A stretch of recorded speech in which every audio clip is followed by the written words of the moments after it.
Driver's license testers, what's the worst thing a kid has done without batting an eye while taking the driving test? Wasn't a kid, my 80-year-old great aunt. The tester kept telling her to speed up. After a few times she said she can't see the speedometer, so she doesn't know fast she is going. He made her pull over and she did not receive a renewal, thank God. This is actually a very serious problem, at least in America. Your aunt seems to be the odd man out, as plenty of senior citizens have licenses and absolutely should not. But no one wants to take their parents' car away and be responsible for the transportation, and no politician will get elected on the platform of taking old people's licenses away. But it needs to happen. My mom has Alzheimer's and just had her license suspended, only because I contacted her doctor and the Ministry of Transport both several times. Now she's refusing to stop driving, and I have to take her keys, disconnect her battery, and then be totally responsible for her care and transportation, while she curses me and calls me every name under the sun. Cool. I'm so sorry. You're doing the right thing. Sounds like my grandfather. We really had to disconnect his battery after he kept driving into ditches. He had reached the age where the concept of AM and PM for time were more suggestions than rules, and if we didn't constantly keep an eye on him, he'd either have an anxiety attack and call an ambulance for a problem that he couldn't articulate because it didn't exist, or wander away and turn up walking down the road miles away, under the impression he was going to a place in the next state that had closed decades ago, but he still voted every election day, and his insurance rates were lower than mine. But he still voted every election day for whom? Defeated presidential candidate George McGovern in 1972? I never asked. I was afraid of the answer. Call an ambulance for a problem that he couldn't articulate. My grandfather caught a ride to the in an ambulance because he just didn't feel right. Trouble standing up, etc. After a great deal of time and much puzzling over symptoms, one of the doctors finally asked, "Have you been drinking tonight?" It turned out he was just drunk and had forgotten that he'd had any.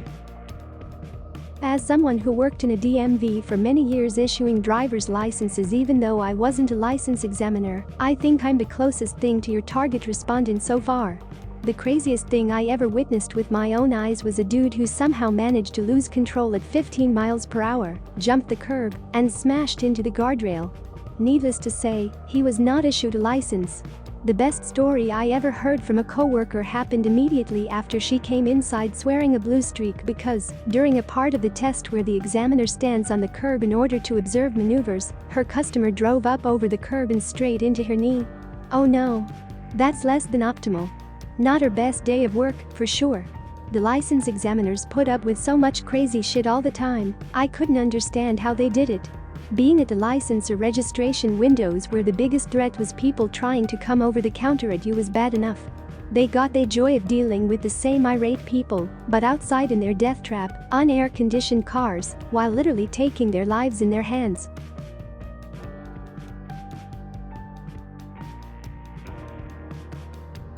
I asked basically that question after my test drive, way back in the day. The guy said that for the most part it wasn't a stressful job, and that 99% of testees were at least safe on the road, with a few really bad ones getting weeded out in the parking lot section of the test. After leaving the customer service counter, I worked in a position that involved traveling to all the branches in our state system on a fairly regular basis. From what the examiners I've known have said, the frequency and severity of crazy seems to vary a lot depending on the location of the branch. I imagine that would be even more true between states than within them, on average. I would have retired after that. Me too. Like I said, the examiners get mad respect from me for what they have to deal with. But TBH, there was a near equal amount of drama inside, sometimes even as dangerous. I pretty quickly lost count of the number of times the uniformed state troopers who worked building security had to be called to intervene with a customer, or escort them from the premises, or even detain them in order for county to respond and make an arrest. I've seen weapons brandished, I've seen customers throw food and drinks at customer agents, and I've personally had a customer attempt to physically come over the lowered wheelchair-accessible counter at me because he figured out that I had figured out that he had just handed me a fraudulent document. In what state and county do you work? Sounds like this is an everyday thing where you work. I'm no longer there and haven't been in several years at this point. I wouldn't say it was an everyday thing by any means, but some kind of totally inappropriate customer outburst requiring trooper response probably happened every couple of weeks.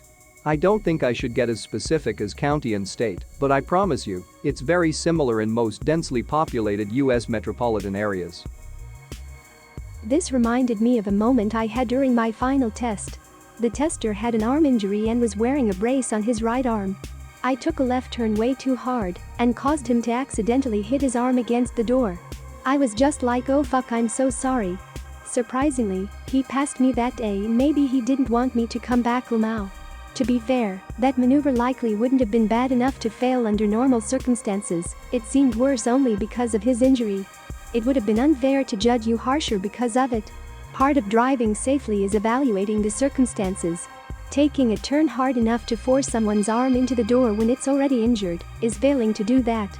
Took a test with a girl who drove on the wrong side of the road and took a left turn into oncoming traffic all in the same drive.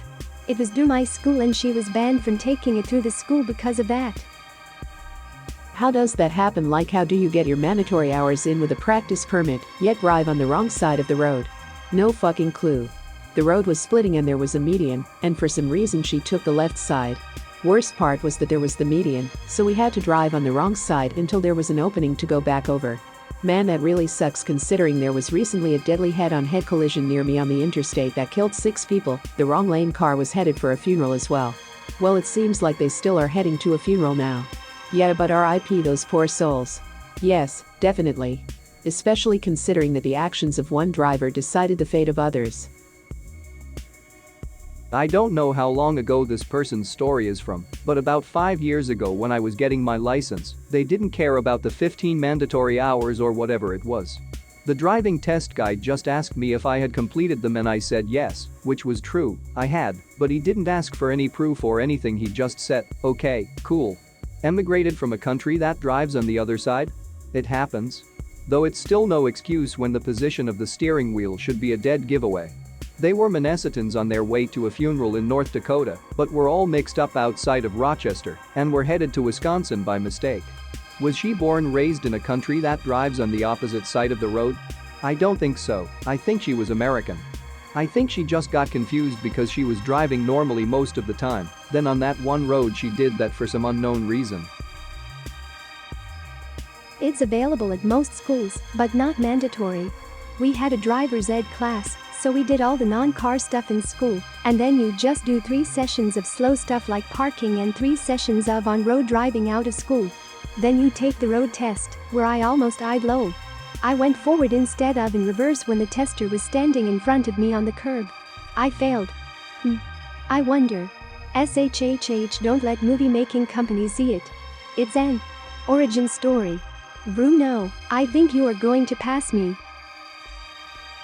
Not a test administrator, but my ex-girlfriend failed her exam during parallel parking.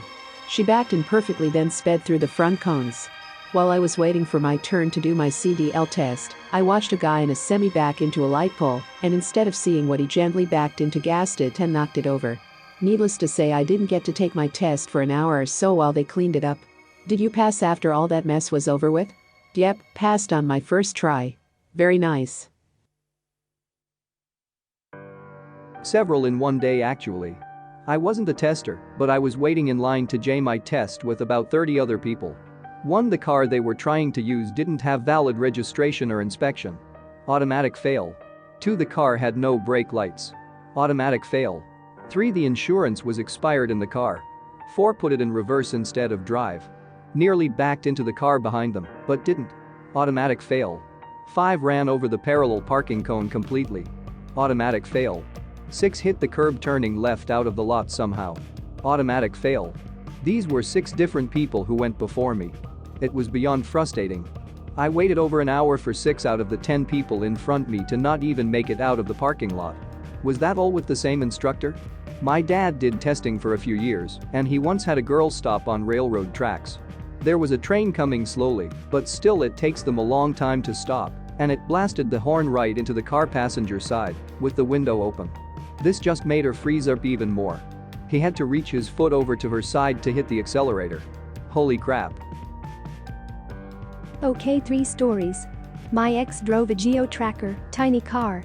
She pulled right into the parallel parking area and fit in so unbelievably easy. The tester made her do it properly. A girl in my driver's ed failed her test when she went to DMV because she turned into oncoming traffic. Not only was there a grass median, there was some of those skinny red-white poles for about 10 feet, followed by a guardrail. Each side of the median was 3 lanes. There really was no way to miss it, but she did. On a lighter note, I did the backing up 100 feet.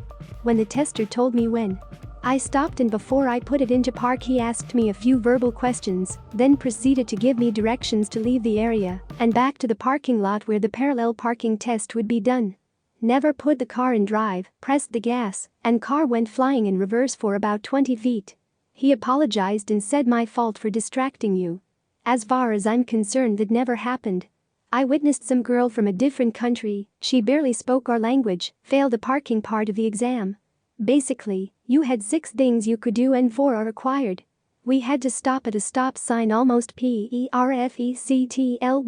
because you can't get to speed, then parallel parking, 3-point turn and parking in a normal parking space like you would find in every parking lot. The only requirement was that you don't touch any of the stuff used to corner the different parts, and you have 3 tries. When you touch something you instantly lose.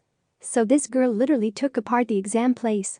She even got a second try even though the law forbid it. Her father was livid that the examiner wouldn't let her pass and tried to fight him. In the end, he paid for the damages and drove his daughter home.